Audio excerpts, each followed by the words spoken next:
Hi everyone, welcome back to this video. So hopefully सभी लोगों का टीओसी का एग्ज़ाम बहुत बहुत अच्छा गया होगा। एंड यहाँ पे कुछ कुछ भी खास था नहीं, पेपर में सारे इंपॉर्टेंट क्वेश्चंस का ही पेपर बना हुआ था। करेक्ट। सो जिन्होंने पीडीएफ लिया होगा इम्पोर्टेंट का, तो उनको पता चल गया होगा कि कहीं पेपर गया ही नहीं है, सारे क्वेश्चंस आए थे। कुछ इसमें नया अब बचा नहीं है, ठीक है। तो ये पार्ट तो हो चुका है अपना कंप्लीट, एंड यहाँ पे सारे बच्चे एग्ज़ाम निकाल चुके होंगे, ठीक है। अब हम बात करेंगे यार नेक्स्ट पेपर की, which is database management system DBMS. और ये पेपर इज़ डिफरेंट, है ना। इसमें थोड़ा अलग स्ट्रेटेजी फॉलो करनी है इस पेपर से, क्योंकि ये पेपर में हमने क्या देखा, थोड़े बहुत न्यूमेरिकल थे।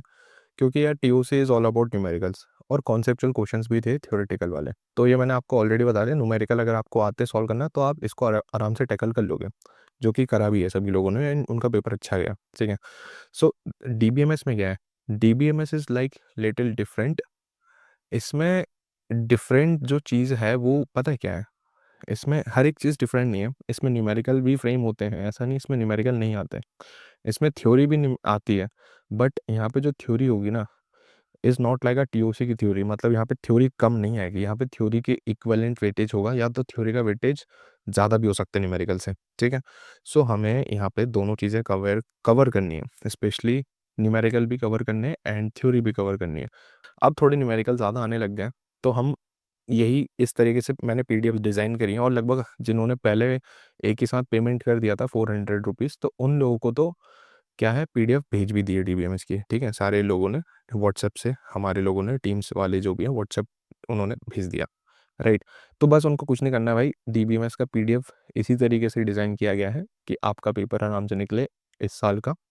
एंड इंपॉर्टेंट क्वेश्चंस हैं उसमें सारे के सारे, जो कि न्यूमेरिकल बेस्ड भी हैं, और किस टाइप के न्यूमेरिकल आते हैं और आपको कैसे उसको आंसर करना है वो आपको पढ़ना पड़ेगा। बट हाँ, क्वेश्चन सारे कवर्ड हैं, हर एक टॉपिक दिए हैं, और उससे रिलेटेड कैसे न्यूमेरिकल बनते हैं वो भी फ्रेम किए हैं। साथ ही साथ यहाँ पे हाईलाइटेड क्वेश्चंस हैं, जैसे टीओसी की पीडीएफ थी कि टॉप 10 हाईलाइटेड क्वेश्चंस है। सो आपको रिवीजन अच्छा करना है या फिर पेपर में क्वेश्चन देखने हैं, तो इट माइट बी पॉसिबल कि यहाँ से ज़्यादा क्वेश्चन आएंगे।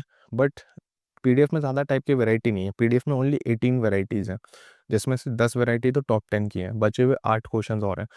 तो I am highly suggesting you guys कि अगर आप पीडीएफ ले रहे हो, अमाउंट आपने दिया है, तो आप ये सारे 18 क्वेश्चंस को फॉलो करें, ये 18 टाइप की वैरायटीज़ को कवर करें, सो दैट कि आपका एग्ज़ाम निकले, राइट। ये तो निकल गया क्योंकि आपने पीडीएफ से देखा, वैलिडिटी है इसकी, इसमें क्वेश्चंस हैं, ठीक है, काम हो रहा है आपका। सो डेफिनेटली यहाँ पे पीडीएफ काम करेगी। And second and most important cheese, DBMS के कुछ कुछ लेक्चर्स भी हैं जो कि आपको फॉलो कर लेने चाहिए, ठीक है। उनकी लिंक मैंने प्रोवाइड करी है, ठीक है। तो आपको पीडीएफ में लिंक भी मिलेगा कि आपको रेफरेंस कहीं से लेना है तो आप वो वीडियोस कवर कर सकते हो। बट ये लिंक हर एक क्वेश्चन में नहीं है, क्योंकि यार जैसे टीओसी का मैंने हर एक मोस्ट ऑफ द क्वेश्चंस के न्यूमेरिकल सॉल्व करवा रखे थे, तो हर एक क्वेश्चन का लिंक था। बट यहाँ पे 7-8 क्वेश्चंस का ही लिंक है, ज़्यादा इतनी मतलब वीडियोस टाइम है नहीं अभी इतने सारे वीडियोस बनाने का, तो ज़्यादा वीडियोस नहीं है। बट हाँ, most of the important concept की वीडियोस हैं जो कि आप फॉलो कर सकते हो, हमारे पीडीएफ में ही मैंने अटैच कर दिए। और जिन जिन क्वेश्चंस की लिंक नहीं है, तो वो आप बुक से रेफ़र कर सकते हो, या फिर किसी और कहीं और जगह से आप रेफ़र कर सकते हो, ठीक है। तो ये चीज़ है। और हाँ, जो मैंने न्यूमेरिकल कहा, कहीं कहीं न्यूमेरिकल भी अटैच किए डीबीएमएस के, सो मैं उसको आपको हाईली सजेस्ट करूँगा कि वहाँ न्यूमेरिकल देख के निकलना, क्योंकि वहाँ से न्यूमेरिकल आते हैं, ठीक है। तो मैंने सब चीज़ कवर किया है, जस्ट लाइक योर टीओसी। अब ये तो समझ में आ गया भैया, जिन्होंने एक साथ पेमेंट करी होगी 400 रुपीज़, तो उनको तो यार टीओसी का इंपॉर्टेंट तो मिल गया, पेपर भी निकल गया, डीबीएमएस का भी उनको भेज दिया है। बाकी 2 सब्जेक्ट जो आने वाले होंगे उन गैप्स में भी दे देंगे। बट भैया हमने तो सिर्फ टीओसी का लिया था, और हमने 111 रुपीज़ पे किया था। अब हमें डीबीएमएस का चाहिए, तो भाई आपको सिंगल, फिर से सब्जेक्ट सिंगल चाहिए, तो आपको 111 पे करना पड़ेगा। पेमेंट क्या करनी है, डिस्क्रिप्शन बॉक्स में गूगल फॉर्म होगा इसी वीडियो के नीचे, वहीं पे आपको पे करना है। एंड इस पेमेंट करने के बाद स्क्रीनशॉट इस नंबर पे भेज देना, ट्रूंजा टीम का, ठीक है। नंबर है यहीं पे, आपको व्हाट्सएप में ही पीडीएफ मिलेगा, और पीडीएफ में है क्वालिटी। पेपर आपने आज टीओसी का देख लिया, सो होपफुली सभी को, अब मैं बार बार ये तो बोलूँगा नहीं कि ये करना है वो करना है, पीडीएफ जो कैसे लेनी है, किन को नहीं लेनी है, सभी समझदार हैं हम, ठीक है। आपका काम है डीबीएमएस को अच्छे से देना, अच्छे से पढ़ना, क्योंकि भाई एक पेपर निकल गया है, अच्छा निकला है तो इसका मतलब है कि हमें आगे की भी अच्छे करने हैं, ठीक है? एक ही के ऊपर नहीं बैठना है कि हाँ भैया बस ये हो गया तो बस यही खत्म है, नहीं बाकी सब्जेक्ट भी पढ़ने हैं।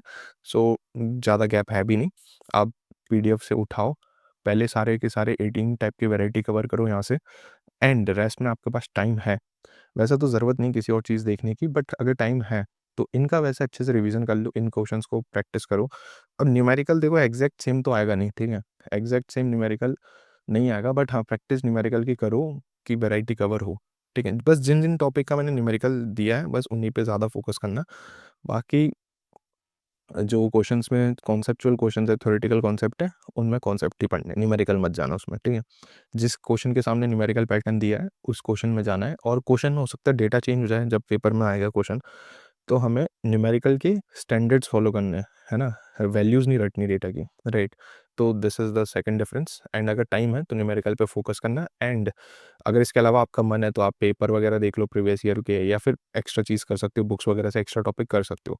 But I am highly suggesting you कि गाइस अगर आप ले रहे हो तो ये टॉपिक तो कर लेना, है ना? अच्छे से कर लेना, काम आपका हो जाएगा, right? And most of the important DBMS की यही है। एंड सेकंड और मोस्ट इंपॉर्टेंट चीज़ डीबीएमएस में यार एसक्यूएल की क्वेरीज पूछी जाती हैं। अब जिनको एसक्यूएल नहीं पता, ये एक क्वेरी लैंग्वेज है, स्ट्रक्चर्ड क्वेरी लैंग्वेज, ठीक है? क्योंकि हम हमारे सिलेबस में जो डीबीएमएस में जो हम यूज़ कर रहे होते हैं, कौन सा डेटाबेस यूज़ कर रहे होते हैं, स्ट्रक्चर्ड डेटा, और you can say relational database, ठीक है? आरडीबीएमएस यूज़ कर रहे होते हैं, जिसमें जो डेटा डलेगा वो in the form of relation या फिर टेबल्स की फॉर्म में डेटा डलेगा, रो और कॉलम की हेल्प से, ठीक है? तो यहाँ पे क्या होंगे, स्कीमाज होंगे। तो जो स्कीमा है उसी के हिसाब से एंट्री होती है। तो स्कीमा बेस्ड होते हैं या स्ट्रक्चर बेस्ड होते हैं, राइट? तो मैं इस वाली स्लाइड में ले जाता हूँ, तो आपको उन क्वेरीज मतलब उन डेटा में कुछ भी चेंजेस करने हैं डेटाबेस में से, तो आप एसक्यूएल जैसी क्वेरी लैंग्वेज का यूज़ कर रहे होते हो, राइट? ज़्यादा डीप में नहीं जाऊँगा, बट हाँ मोस्टली चीज़ यही होती है। तो भाई एसक्यूएल की क्वेरीज होती हैं, ठीक है? तो बेसिक बेसिक जो क्वेरीज हैं वो मैंने ऑलरेडी पीडीएफ में अटैच किया हुआ है कि किस टाइप की क्वेरीज ज़्यादा पूछी जाती हैं, एक बार आप पीडीएफ में देख लेना। तो क्वेरीज पढ़ना है, ठीक है? क्वेरीज के पेपर के अंदर 2-3 क्वेश्चन आते हैं, ठीक है? अप्रॉक्स 2 क्वेश्चन मिनिमम है, और नॉर्मल क्वेश्चंस पेपर अगर आप देखोगे तो एवरेज 2 से 3 क्वेश्चंस आपको हर साल दिखेंगे क्वेरी बेस्ड, ठीक है? तो क्वेरी कौन-कौन सी है वहाँ पे मैंने लिखी है। एक क्वेश्चन बेसिक क्वेरी से आएगा, और एक आध 2 क्वेश्चन थोड़े थोड़े से ऊपर आपको पढ़ने पड़ेंगे, वो सब आएँगे, right? So this is all about your SQL query and DBMS, and hopefully so सारी चीज़ें आप पढ़ोगे। मेरा काम है, मैंने पीडीएफ देने का काम है, मेरा काम है क्वेश्चंस प्रोवाइड करवाने का, या ऐसे टाइप की वैरायटी कवर करवाना जो कि आपको हेल्प करे एग्जाम में, जो मैंने कर दी, ठीक है? बस आपको पढ़ना है, एंड जिनको परचेस करना है वो सेपरेटली 1 रुपीज़ पे करके परचेस कर सकते हो, और बाकी जिन्होंने ऑलरेडी पे किया है तो उनको मिल ही जाएगा, ठीक है? और पीडीएफ में क्या चीज़ है क्या नहीं है आपको पता है, क्वेश्चंस कैसे आते हैं, क्या इस बार फॉलो हुआ है वो भी आपको पता है, आपने पहला एग्ज़ाम दे दिया है एंड सक्सेसफुली एग्ज़ाम अच्छा भी गया होगा सभी का, तो भाई वही है, राइट? सो दैट्स इट, इससे ज़्यादा इसमें मैं कुछ नहीं बोलना चाहता हूँ, एंड बेस्ट ऑफ लक यार for your second exam. Bye.